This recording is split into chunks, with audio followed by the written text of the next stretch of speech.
இந்த பதிவை கேட்காம போனீங்கன்னா ஆபத்தில் மேலும் சிக்குவீர்கள். 1 மணிக்கு சாயப்பாகிட்ட 3 முறை இதை நீங்கள் கேட்கும்போது உங்கள் வாழ்க்கையில் உங்களுக்கு தேவையான ஒன்று அடுத்த 3 நாட்களில் கிடைக்கும். இது மிகப்பெரிய ஒரு உள்ளுணர்வு மிக்க ஒரு பதிவு.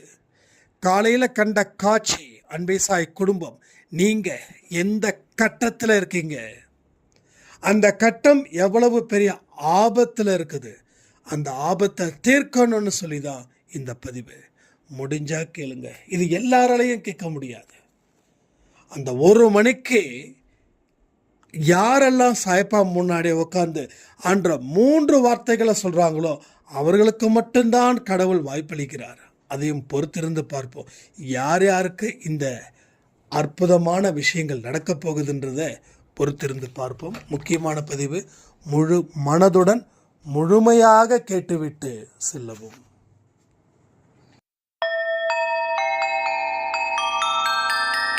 ஓம் சாயிரா சாயிரா, ஓம் சாயிரா சாயிரா, ஓம் சாயிரா சாயிரா, அன்பே சாயிரா, பேரன்பே சாயிரா, அகிலம் தளிக்க ஆத்மா விழிக்க அனுதினம் சாயிரா, எங்கள் அன்பே சாயிரா.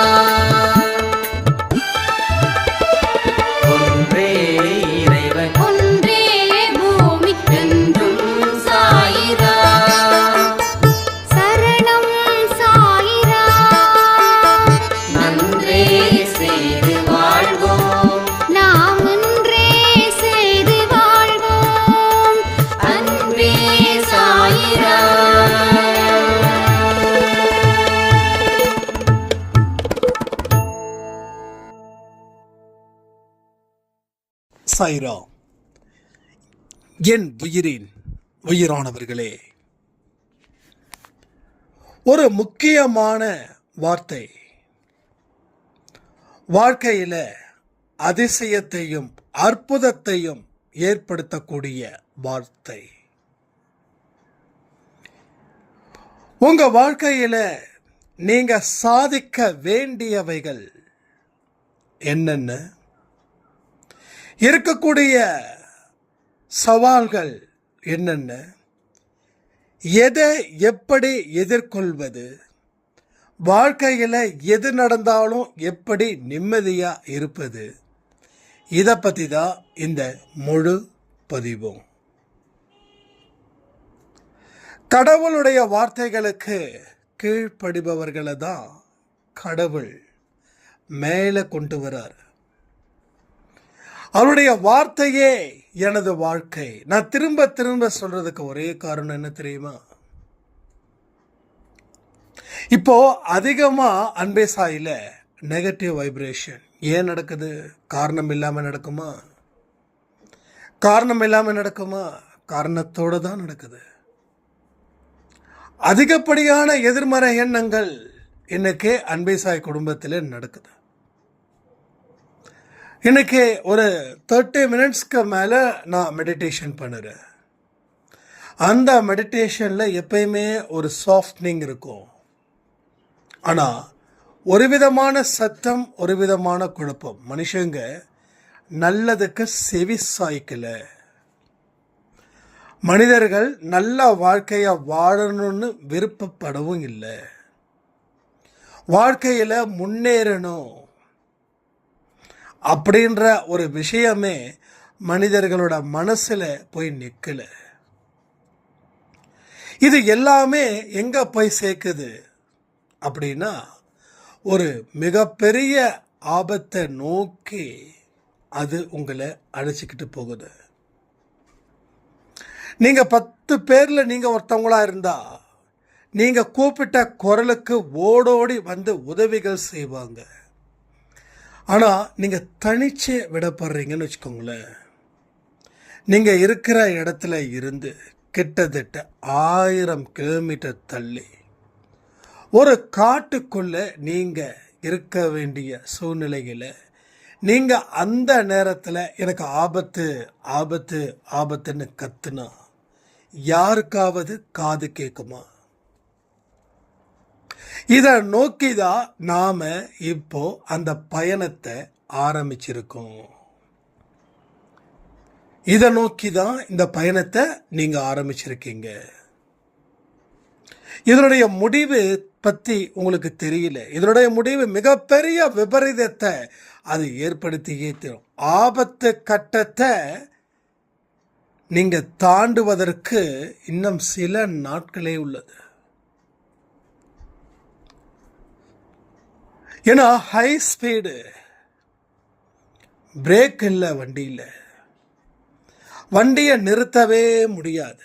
வண்டி எங்கே போய் இடிக்குதோ அந்த இடம்தான். எங்கே போய் இடிக்கும்? வண்டி இடிக்காது, அது போய்கிட்டே இருக்கும். மனுஷங்க இல்லாத இடத்துக்கு போயிட்டே இருக்கும். எங்கேயோ போய் ஃபைனலாக இடிக்காம நின்றுடும். ஏன்னா உள்ளூருக்குள்ள இடிச்சா கூட அக்கம் பக்கத்தில் இருக்கிறவங்க ஓடோடி வந்து உதவிகள் செய்வாங்க. ஆனால் செம ஃபாஸ்ட்டு, பயங்கர ஃபாஸ்ட்டு, பிரேக் இல்லை. ஸோ பெட்ரோல் தீர்ற வரைக்கும் அது போய்கிட்டே இருக்கும்.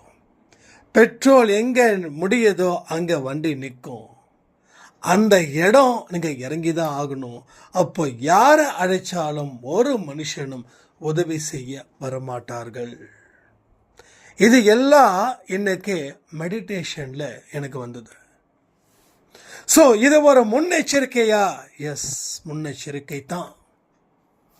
என்ன செய்யணும்? ஒன்னே ஒன்று தான் செய்யணும். என்ன செய்யணும் தெரியுமா? கூட கடவுள் இந்த நேரத்திலையும் இந்த நொடியிலையும் உங்க கூட இருக்கிறாருன்னு மனசுல முதல்ல நம்பணும். கடவுளே என்னை மன்னிச்சிடு, உன்னுடைய வார்த்தைக்கு கட்டுப்படாத இந்த பாவிய மன்னிச்சிடு. இனி உன்னுடைய வார்த்தைக்கு நான் முழு மனதோட கட்டுப்படுவேன். என்னுடைய வாழ்க்கையில் மாயை அப்படின்ற ஒரு பிடியில நான் சிக்கி தவிக்கிறேன். என்னுடைய கண்களில் இருந்து வருவது கண்ணீர் இல்லை, ரத்தம். இனி எந்த காரணத்தை கொண்டும் உன்னுடைய குழந்தையா மட்டுமே இருப்பேன், வாழுவேன், இந்த உலகத்தை விட்டு போவேன். ஆனால் இனி நான் என்னுடைய பயணத்தை மாற்றிக்கொள்ள விரும்புகிறேன். இந்த ஆபத்து பயணம் எனக்கும் வேண்டாம், என் குடும்பத்துக்கும் வேண்டாம். என்னை மன்னிச்சிடுன்னு 3 முறை மனப்பூர்வமாக மன்னிப்பை அவரிடம் கேளுங்கள்.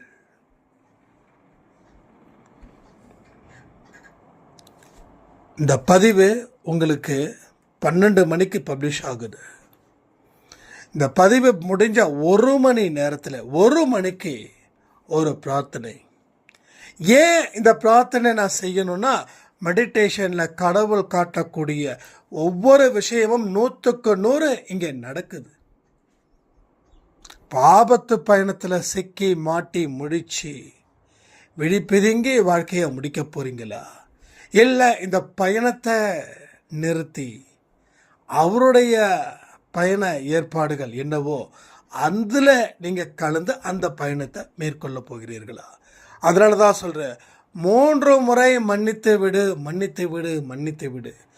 இந்த மன்னிக்கிறதுக்கு முன்னாடி நிறைய வார்த்தைகளை நீங்கள் பேசணும். நீங்கள் என்னென்ன தவறுகள் செஞ்சுருக்கீங்க, கடவுளுடைய வார்த்தைகளை அலட்சியப்படுத்தியிருக்கீங்க, அதுக்கு பாவங்கள் செய்திருக்கீங்க, அதுக்கு அடுத்தவங்களை தெரிஞ்சோ தெரியாமலோ ஏமாத்திருக்கீங்க, அதுக்கு இனி உன்னுடைய வாழ்க்கையில் என்ன நீ நினைக்கிறியோ அந்த வாழ்க்கையை நான் வாழுவேன். இதுவரைக்கும் செய்த அத்தனை தவறுகளுக்கும் 3 முறை மன்னிப்பை நீங்கள் என்று கேட்க வேண்டும். கரெக்டா? 1 மணிக்கு. இல்லை சாய்ராம், நான் 1 மணிக்கு மேலே தான் இந்த பதிவை கேட்டேன். உங்களுக்கு இன்னைக்கு 8 மணிக்கு அதில் ஏதாவது ஒரு மெசேஜ் கிடைக்கும் அப்படின்னு நான் நம்புகிறேன்.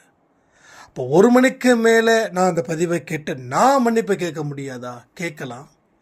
ஆனால் இந்த பதிவை யார் கேட்குறாங்களோ அவங்க முடித்து 1 மணிக்கு மன்னிப்பு கேட்குறவங்களுக்கு 100% பலன் இருக்கும். இப்போ கடவுள் யாருக்கு சேர்க்கணுமோ அவருக்கு சேர்க்கிறார். யாரெல்லாம் கடவுளுடைய பிள்ளைகளாக இருந்து கடவுளுக்குன்னு ஒரு நேரத்தை ஒதுக்கி காத்திருந்து ஒரு வார்த்தைகளை கேட்கும்போது அவர்களுக்குத்தான் இந்த பதிவு முதல்ல நிற்கும். அப்போ உங்களுக்கு நிற்கலை, உங்களுக்கு 1 மணிக்கு மேலே தான் இந்த பதிவை கண்ணில் கடவுள் காட்டுறாருன்னா உங்ககிட்ட இருக்கக்கூடிய பல தவறுகளை நீங்கள் பொறுப்பேற்று கொண்டு மறுபடியும் விழிப்புணர்வு நிலையில் நீங்கள் இருங்க. கண்டிப்பாக இன்றைக்கி 8 மணிக்கு இருக்கக்கூடிய பதிவிலையும் ஏதாவது ஒரு மெசேஜ் இருக்கலாம். But I am not sure. So எதுவுமே பிளான் பண்ணி நாம் பேசினா 8 மணிக்கு இருக்குதுன்னு நான் சொல்ல முடியும். ஸோ எதுவுமே பிளான் பண்ணி பேசலை, மனசில் இருந்து இருக்கக்கூடிய கருத்துக்களை வச்சு நான் இங்கே பேசுகிறேன். ஸோ தீவிரமான பிரச்சனைகளை நீங்கள் மாட்டிக்கிட்டு இருக்கீங்க. அது இப்போ தீவிரம் இல்லை அப்படின்றதுக்காக அது தீவிரம் இல்லைன்னு சொல்லிட முடியாது. அது என்னைக்கு தீவிரமாக ஆகுதோ அன்னைக்கு நம்ம நிலை குலைஞ்சு போயிடுவோம். ஏற்கனவே இருக்கக்கூடிய பிரச்சனைகள் தீர்க்க முடியல. மனுஷன் தன்னுடைய கவனத்தை திசை திருப்புறான். ஆபத்து பயணம் பிடிக்கலன்னு அவன் திசை திருப்பக்கூடிய அத்தனை இடமும் அவனுக்கு நரகத்துக்கு போவதற்கு உண்டான வழிகளாக மட்டுமே அது இருக்குது. நரகத்துக்கு போவதற்கு உண்டான வழி மட்டுமே. ஆனால் அதில் ஏன் அவன் பயணம் செய்கிறான்னா பாவத்தை அவன் செய்கிறதால, பாவத்தின் மூலமாக கிடைக்கக்கூடிய மகா கேவலமான ஒரு சிற்றின்பத்தினால. சிற்றின்பம் உங்கள் வாழ்க்கையை அழிக்க வந்தது. கடவுள்கிட்ட உங்களை ஒப்படைக்கும் போது அதில் கிடைக்கக்கூடிய பேரின்பம் இருக்கே, அதை நீங்கள் எப்படி ஃபீல் பண்ணுவீங்க தெரியுமா?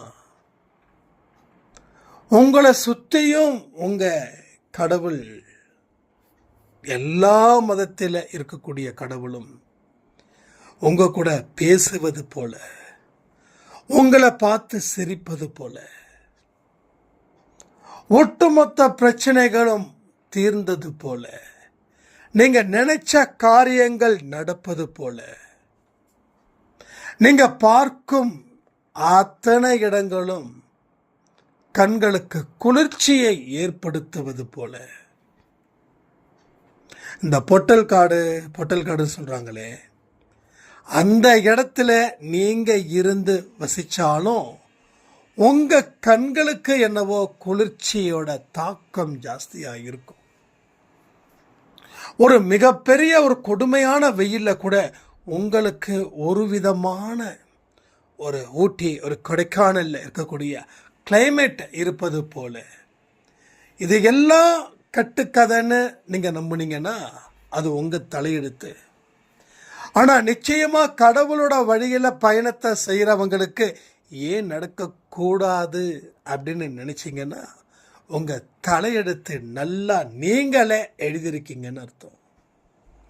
நான் ஒரு வார்த்தையை எழுதுறேன்னா அந்த வார்த்தைக்கு அர்த்தம் இருக்குது. நான் நல்லா இருப்பேன்னு சொன்னால் நான் நல்லா இருக்கிறேன், நான் நல்லா இருக்க மாட்டேன்னு சொன்னால் நான் நல்லா இருக்க மாட்டேன்.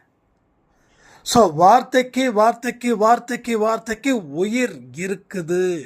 இதை ரிப்பீட்டடாக நீங்கள் சொல்லிக்கிட்டே இருங்க. நீங்கள் பேசக்கூடிய வார்த்தைக்கும் நீங்கள் கேட்கக்கூடிய வார்த்தைக்கும் உயிர் இருக்குது. நீங்கள் எந்த வார்த்தையை கேட்குறீங்களோ அந்த வார்த்தை தான் நீங்களும் சொல்கிறீங்க. நீ நல்லா இருப்ப அப்படின்னு யாராவது சொல்கிறத கேட்டால் நீங்களும் பிறரை நல்லா இருப்பேன்னு சொல்லுவீங்க.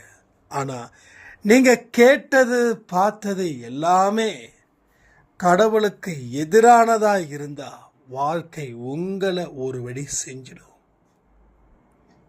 நான் பயப்படுத்துறேன்னு நினச்சிங்கன்னா அது உங்களுக்குள்ள நீங்களே குழியை தோண்டி புதைச்சிக்கிறது போல. நான் எச்சரிக்கிறேன் அப்படின்னா ஏற்கனவே வெட்டப்பட்ட குழிகளை நீங்கள் மூடுவது போல. ஏன்னா ஒரு குழியை வெட்டியாச்சுன்னா அது காத்திருக்குது.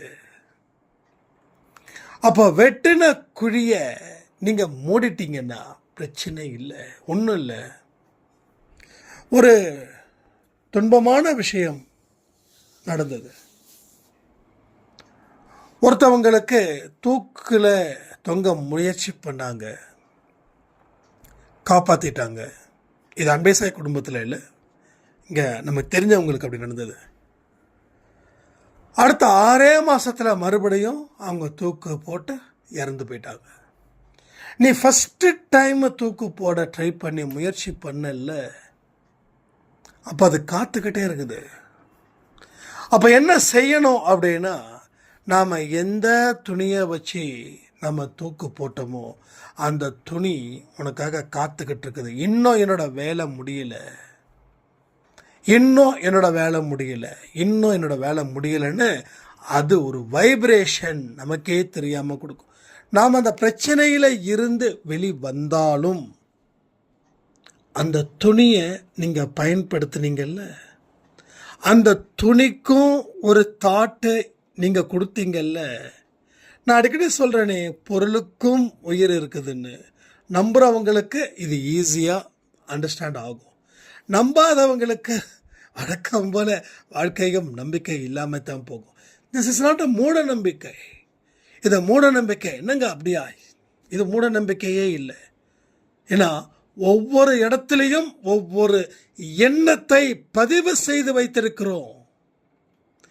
நம்மள யூஸ் பண்ணக்கூடிய 2 வீலர் அருமையான அற்புதமான வண்டி அப்படின்னு நினச்சா அந்த வண்டி உங்களை எந்த இடத்துலையும் கைவிடாது. ஆனால் அதே வண்டி இது ஒரு மோசமான வண்டி, அடிக்கடி ரிப்பேர் ஆகிக்கிட்டே இருக்குது, இந்த வண்டியை எங்கேயாவது தள்ளி விடலான்னு நினச்சா கையில் காசு இருக்க மாட்டேது அடுத்த வண்டியை வாங்கிறதுக்கு. வேறு வழி இல்லைன்னா அந்த வண்டியை சொன்னீங்கன்னா வாரம் அந்த வண்டி ரிப்பேர் கொடுத்துக்கிட்டே இருக்கும். ஏன்னா நீங்கள் அந்த கருத்தை அந்த வண்டி மேலே திணிச்சதால அந்த வண்டி ரியாக்ட் பண்ணுது. அதே போல தான் அந்த தூக்கு மாட்டக்கூடிய அந்த புடவை அது இருக்கிறதால, அது உயிரோடு இருக்கிறதால, இது அந்த புடவை உயிரோடு இருப்பதால் அது கேட்டுக்கிட்டே இருக்குது. எப்போ என்னை யூஸ் பண்ண போகிற, எப்போ என்னை யூஸ் பண்ண போகிற, எப்போ என்னை யூஸ் பண்ண போகிறேன்னு கேட்டுக்கிட்டே இருக்குது. சரி, என்ன பண்ணணும் அப்படின்னா, அந்த புடவை எந்த புடவையை நீங்கள் சாவறதுக்காக பயன்படுத்த நினச்சிங்களோ அந்த புடவை என்ன பண்ணணும்? ஒன்று சுக்குநூறை கிழிச்சு புதைச்சி ஒட்டணும், இல்லைன்னா தீயை வச்சு கொளுத்திடணும். ஆக மொத்தம் அந்த புடவை உங்கள் கண்ணிலேயோ உங்கள் வட்டத்துக்குள்ளேயோ அது இருக்கவே கூடாது. அது என்னைக்கா இருந்தாலும் அது நினச்சிக்கிட்டே இருக்கும். அதே போல தான் ஒரு சாய்ராமுடைய வாழ்க்கையில் டேப்லெட் போட்டு ட்ரை பண்ணி டேப்லெட் போகிறதுக்காக வச்சுருக்காங்க, இறந்து போகணும் அப்படின்னு. கிட்டத்தட்ட ஏகப்பட்ட டேப்லெட், ஒரு 100 டேப்லெட் எல்லாம் மாற்றி எல்லாம் அவங்க அப்பாவுடைய பிபி மாத்திரை, அவங்க அம்மாவோட சுகர் மாத்திரை, இன்னும் பேராசிட்டமால், அது இதுன்னு சொல்லி. அண்ணா இப்படின்னா தயவு செய்து ஃபோனை அட்டன் பண்ணுங்க அப்படின்னு சொல்லி ஒரு பிளாக்மெயிலிசம் பண்ணியிருந்தாங்க. நீங்கள் அட்டன் பண்ணலன்னா நடக்கிறதே வேறு. திருப்பி ஆடியோ வந்துக்கிட்டே இருக்குது. அப்போ நம்ம சரி 1 ஆடியோ 2 ஆடியோனா ஓகே, நிறைய ஆடியோ என்னடா சொல்கிறாங்க, தேம்பி அழுது மாதிரி என்னோட கணவர் என்னை சந்தேகப்படுறாரு, அதனால் நான் செத்து ப்ரூஃப் பண்ண போகிறேன். நான் கொஞ்சம் நல்லாவே திட்டி விட்டேன். எனக்கு என்னமோ அந்த கோபம் ரொம்ப ஜாஸ்தியாக வருது. அன்பே சாயில் இப்படிலாம் வந்து உயிரை என்ன கேவலமான பிறவிமா நீங்கள் அப்படின்னு. எஸ், நம்ம சுயநலத்துக்காக நம்ம பண்ணுறோம். சரி, உங்கள் குழந்தைக்கு என்ன வயசு ஆகுது? 7 வயசு, இன்னொன்று 10 வயசு. சரி, நீங்கள் போயிட்டீங்க மேலே, சாவறது ஈஸி. ஆனால் அந்த 7 வயசு குழந்தையும் 10 வயசு குழந்தையும் யார் வளர்ப்பாங்க? யார் கை கொடுப்பாங்க? நாளைக்கு அந்த குழந்தை வளருதா இல்லை ரோட்டில் பிச்சை எடுக்குதா? இதெல்லாம் யோசித்து பார்த்து முடிவெடுக்க தெரியாத ஒரு முட்டாளாமா நீ அப்படின்னு மறுபடியும் தேம்பி அழுதாங்க. நான் ஒன்று சொன்னேன், ஃபைனலாக அழுது முடிச்சுட்டு, சந்தேகப்படுற புருஷன் முடிஞ்சால் முயற்சி பண்ணுங்க, அவங்க கூட வாழ, இல்லையா தனியாக நில்லுங்க அப்படின்னு.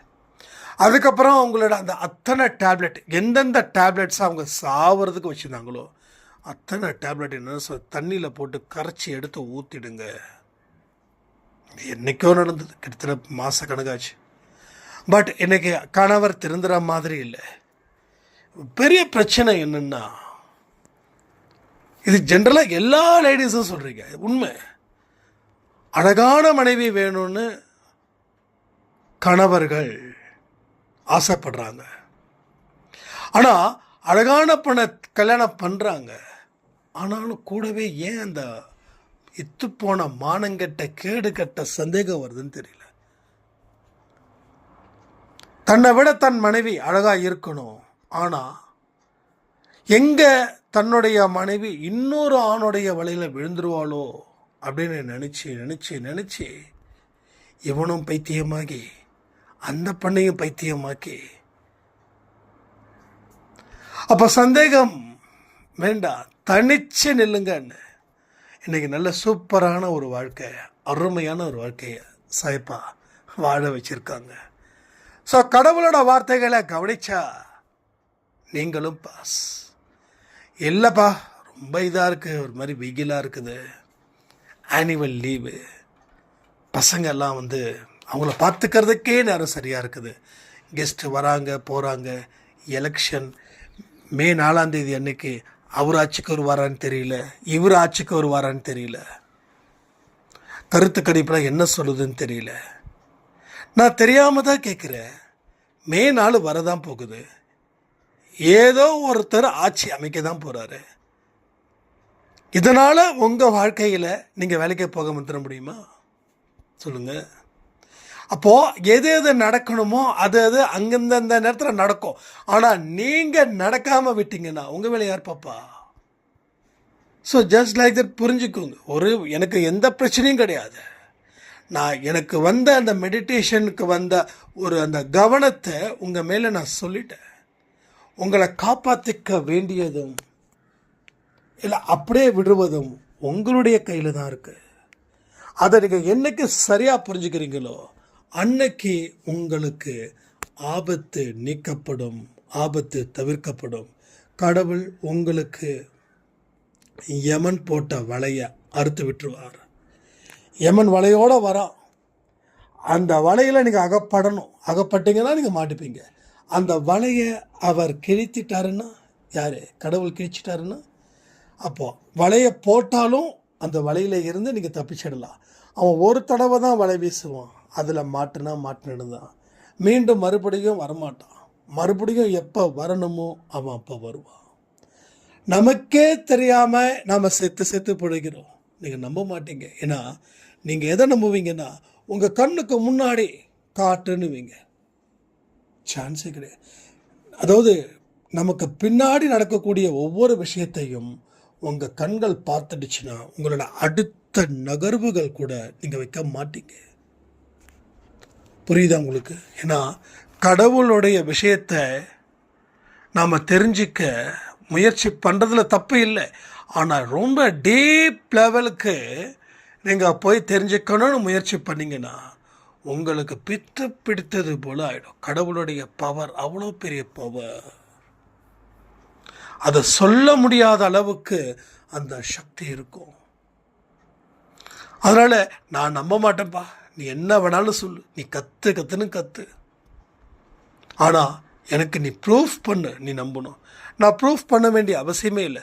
உங்களுக்கு ஒரு நாள் நடந்துச்சுன்னா அப்போது உங்களுக்கே நீங்கள் ப்ரூஃப் பண்ணிப்பீங்க, ஆமாம் கரெக்டு. அப்படிலாம் நிறைய விஷயங்கள் நடக்குது. அவங்க கொடுக்குற ஆடியோஸ் எல்லாம் உங்களுக்கு நான் ஃபார்வர்ட் பண்ணணுன்ற ஒரு க்ரீன் சிக்னல் எனக்கு சாயப்பாக்கிட்டேருந்து வரல. ஏன்னா அவர் இயல்பாக நம்ப சொல்கிறாரு. ஒரு ப்ரூஃபை வச்சுக்கிட்டு தான் ஒருத்தர் நம்பணுன்ற அவசியம் எனக்கு இல்லை. ஒன்றும் இல்லை, உங்கள் குழந்தைங்க நாளைக்கு உங்ககிட்ட கேட்குறாங்க, அம்மா நீ எவ்வளோ ப்ரூஃப் வச்சுருக்கன்னு நீ எனக்கு காட்டு, அப்போ தான் நீ என் மேலே எவ்வளோ நம்பிக்கை எவ்வளோ அன்பு வச்சுருக்கன்றதை நான் ப்ரூஃப் பண்ண முடியும்னா அந்த கேள்வி உங்களுக்கு இரிட்டேட்டிங்காக இருக்குமா, இல்லைப்பா நான் இவ்வளோ பாசம் வச்சுருக்கேன் அப்படின்னு நீங்கள் ப்ரூஃப் பண்ணுவீங்களா? அது ரொம்ப இரிட்டேட்டிங்காக இருக்கும். இது வரைக்கும் எந்த ஒரு பையனும் பொண்ணும் அம்மா கிட்ட வந்து என் மேலே நீ உண்மையிலே பாசம் வச்சுருக்கியா, எங்கே ப்ரூஃப் பண்ணுன்னு கேட்குறது இல்லை. கோபத்தில் கேட்கலாம், என் மேலே உண்மையாக பாசமே இல்லைல்ல, எனக்கு ஒரு பையனை பிடிச்சிருக்குதுன்னு சொல்கிறேன், அவனை நீ கல்யாணம் பண்ணி வைக்க மாட்டேன், இப்படி பேசுவாங்க பொண்ணுங்களும் பசங்களும். நான் நல்லா வாடணுன்ற ஆசையே உனக்கு இல்லைல்ல அப்படின்னு. இது என்னென்னா, தனக்கு ஒருத்தங்க மேலே ஆசை இருக்குது, அது பெற்றோர்களுக்கு பிடிக்கலை, அதுக்காக இந்த பிட்டு போடுறது. ஆனால் இயல்பான மனநிலையில் இருக்கக்கூடிய குழந்தைகள் தன் அம்மாவிடம் கேட்க மாட்டாங்க. ப்ரூஃப் பண்ணி தான் இங்கே அன்பு வைக்கணுன்ற நெசசிட்டி இல்லைன்னு அந்த அம்மா முடிவு பண்ணுவாங்க. ஸோ அதே போல் சாய்ப்பாவும் முடிவு பண்ணுறது போல் உங்களை செயல்கள் மூலமாக நீங்கள் காட்டிடாதீங்க. நான் அன்பே சாய்க்கில் ஒரு ரெப்ரசன்டேட்டிவாக எவ்வளவு விஷயத்தை நான் சொல்கிறதுக்கு ரீசன், ஒன்லி ஒன் ரீசன், இங்கே அந்த குடும்பம் வாழையடி வாழையாக வளரணும். இந்த குடும்பத்தில் அத்தனை நல்ல விஷயங்களும் நடக்கணும். அதற்கானது தான் இத்தனை பதிவுகள். நான் எத்தனை பதிவுகள் வேணாலும் கொடுப்பேன், எனக்கு அதை பற்றி கவலையே இல்லை.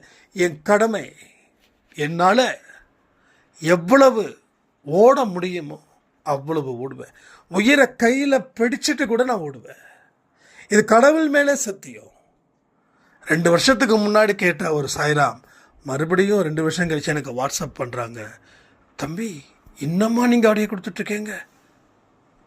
நான் ரொம்ப ஆச்சரியப்பட்டேன். இந்தியாவில் இருந்து நான் ஃபாரின் போயிட்டேன், அங்கே கொஞ்சம் லைஃப் ஸ்டைல் அது இது சேஞ்ச் ஆகிடுச்சு. மறுபடியும் இந்தியா வந்த உடனே அப்படியே யூடியூப் பார்க்குற, இந்த அன்பே சாய்னு ஒரு சேனல் இருந்தது, பார்க்கலாமேன்னு சொல்லி பார்த்தா, திடீர்னு பார்த்தா வீடியோவோட எங்கேயோ போயிட்டோமா நம்ம குடும்பம் அப்படின்னு நினச்சி நான் அவ்வளோ ஹாப்பியாக இருந்ததுன்னு.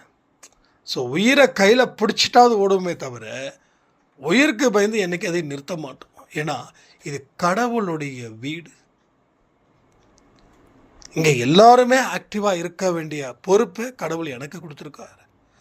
நீங்கள் ஆக்டிவாக இருந்து உங்கள் சம்பந்தப்பட்டவங்களும் ஆக்டிவாக இருக்கணும்னு உங்களுக்கும் அந்த பொறுப்பு வழங்கப்படுகிறது. ஸோ இதை எல்லாத்தையும் முடிவு பண்ணி வாழ்க்கையில் நல்ல ஒரு முடிவெடுங்க. 1 மணிக்கு கடவுள் காத்திருக்கிறார் உங்களுக்காகன்னு சொல்லி இந்த பதிவை நான் முடிக்கிறேன். ஜெய் சாய்ராம்.